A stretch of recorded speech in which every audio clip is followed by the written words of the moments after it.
We were talking about all the different strategies that were used to keep us from simply even having the inability to solve our own problems. And I asked you all a poignant question. I said, okay, so do you believe? And answer me today. We'll ask it again. Let's do this again. Give me a yes or no. Do you think that the Black community has the ability to solve its own problems in the area, say education? Like, do you think that we have? Do you think that we right now have shown the ability? How about this? Have we shown the ability to solve our own problems? Or are we waiting for somebody else to solve them for us? Now we have the ability, but have we shown the ability? I don't think we have shown the ability. Have we shown the ability to solve our own problems when it comes to crime in the community? We have the ability, but have we shown the ability? No, we haven't. Have we shown the ability to solve our own problems when it comes to what's going on with our families and what's going on with our wealth and everything else? We have not shown the ability to do that, but we have the ability.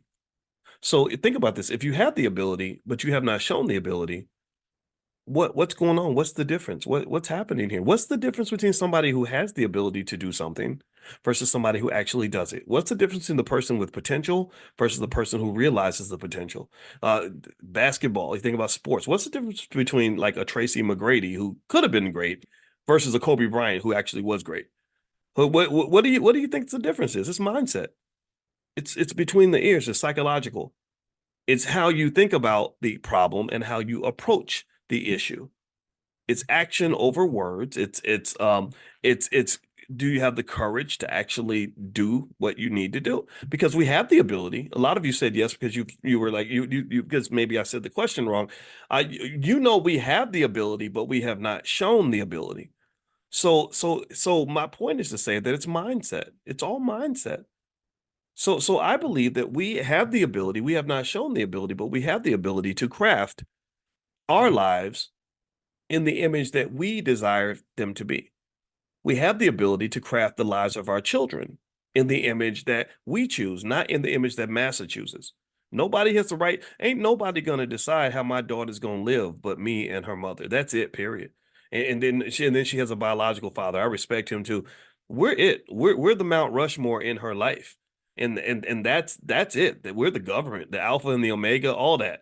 There's nobody else. I'm not handing her over to the world. I'm not handing her over to Hollywood so she can go out there and get invited to Diddy parties and have some old man offer her money in exchange for sex. No, we're not doing that.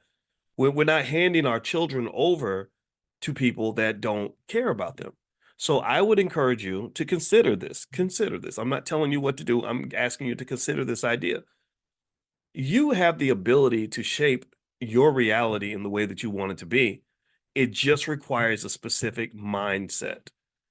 So I'm going to read something to you from my book that hopefully will help you take this lesson and this message and carry this through your life.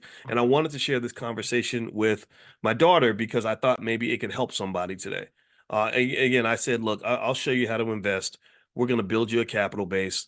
She's going to have some assets when she goes into the adult world, and she can dance her butt off all day long and still be able to pay the bills. Like, that's not, to me, the idea of her letting go of something she's good at and that she loves just so she can do something that means absolutely nothing to her.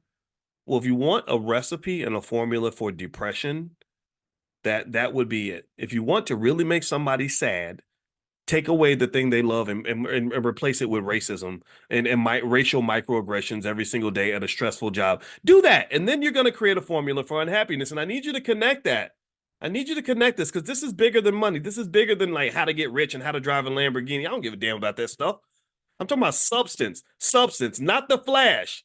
Not the flashy crap you see on the internet. You could drive a car like me. I'm on a private jet. Look at me. Look at my house. Look at my clothes. Look at my Gucci. I'm not talking about that crap. I'm talking about your soul. I'm talking about your happiness. I'm talking about the fact that Black people lead the world when it comes to anxiety, depression, suicidal tendencies, and everything else that comes with that pressure that you feel from not being able to live the life that you want to live. You're living your life in the closet. You can't be who you want to be and do what you want to do because you got this economic weight over your head that basically says that if you get out of line, you're going to be punished and you're going to suffer. So you don't get out of line and then you find yourself miserable. You wake up every day and you're not happy getting out of bed. You shouldn't be sad to get up and go to work. That's not the way it's supposed to be. And it's not the way it has to be. But it's like that because somebody didn't intervene. Maybe if I talked to your parents 30 years ago, we could have prevented some of this. So I think we have to make the connection. Black people have we just lead in all those categories when it comes to the depression, especially. Do you know how many black people are just so depressed and sad? And I don't want you to be sad. I don't want my daughter to be sad. So when she asked me, what do I want, what do you want me to be when I grow up? I said, I just want you to be happy. I don't care. You can be happy as a dentist. You can be happy as a teacher. You can be happy, whatever. But I just want you to be happy. And people that are free tend to be happy. So money matters not because it can get you a Lamborghini and a private jet. Money matters because money can give you the freedom to pursue your happiness. If you have the freedom to pursue your happiness and to do the things that you want to do, as opposed to what somebody told you to do, then you are truly celebrating a real Juneteenth. Half of us, it's 80% of black people probably shouldn't have celebrated Juneteenth because our Juneteenth has not really arrived. The freedom that you feel that you got in 1865 never truly arrived because slavery was replaced by capitalism, which is another kind of slavery when you're talking about people that are economically desperate. When you're economically desperate in a capitalist system, you pretty much are going to be a slave. Not a slave like 1705, but a slave like 2024, 2025. A 2024, 2025 slave is not somebody that's unpaid. You're gonna get enough to pay your room and board and food. A 2025 slave is somebody who gets a minimal amount of money, who's forced to do something they really would not be doing if it wasn't for the money. That's another kind of slavery. It's just not as brutal. They're just not going to whip you and beat you for not coming to work, but you will be miserable. And in fact, a beating might be less painful than getting evicted and having to live on the street. All right, so let me let me read some of this. And by the way, make sure you're on the text list for this class. If you haven't got on the text list, you can text the word morning, MORNING, to 87948. Text morning to 87948. I'll send you today. We'll send that last chance for the discounts on the All Black National Convention tickets. I told Micah to extend it one more day to make sure you guys get a chance to buy your convention passes early. And so if you're on the text list, I'll send it out this afternoon. So text the word morning to 87948. And the convention is October 25th through the 27th in Lombard, Illinois, which is right outside Chicago. Brother Nuri Muhammad is one of our keynotes. Lamar Tyler, the Black millionaire maker, who's a great guy. He's going to be speaking, as well as about 40 or 50 experts in different fields. So from everything from health to crypto to to literally everything. I mean, Doc Montgomery is going to he's a crypto expert. He's going to be there. So if you have an interest in crypto, that's Constance Carter is a real estate expert. She's going to be doing a lot of real estate stuff. So a lot of different people. My wife, Dr. Alicia, is a therapist. She's going to be there with her therapist friends. So ultimately, it's a big fat family reunion. So I hope you guys will consider coming. If you'd like to learn more about the convention, you can go to allblacknationalconvention.com. That's allblacknationalconvention.com. So what I want to read here is on page 57, and it's in my book, The 10 Commandments of Black Economic Power. If you want to get a copy and read along, you can go to drboycebooks.com, or it's also on Amazon.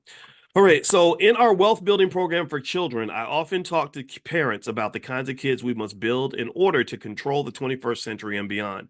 The problem we have today is that due to our overcommitment to sending our children to inferior and racist educational institutions that brainwash them with the wrong ideas and drain family wealth, we end up confused as to why our children are not prepared to compete. Prepared, not compared, prepared. Sorry, this morning. And I haven't had a whole cup of coffee yet. Let's keep it simple. You can never compete with any adversary if your adversary is the one that is training you for the competition. Do you understand that? You can't win a competition when your competitor is the one that's training you on how to beat the competitor. No competitor you will ever have in your life will ever train you on how to defeat them and how to have more power than them. That's not going to happen. At best, they'll be Batman and they'll train you how to be Robin, how to be the little brother. At worst, at worst, they will turn you into a commodity.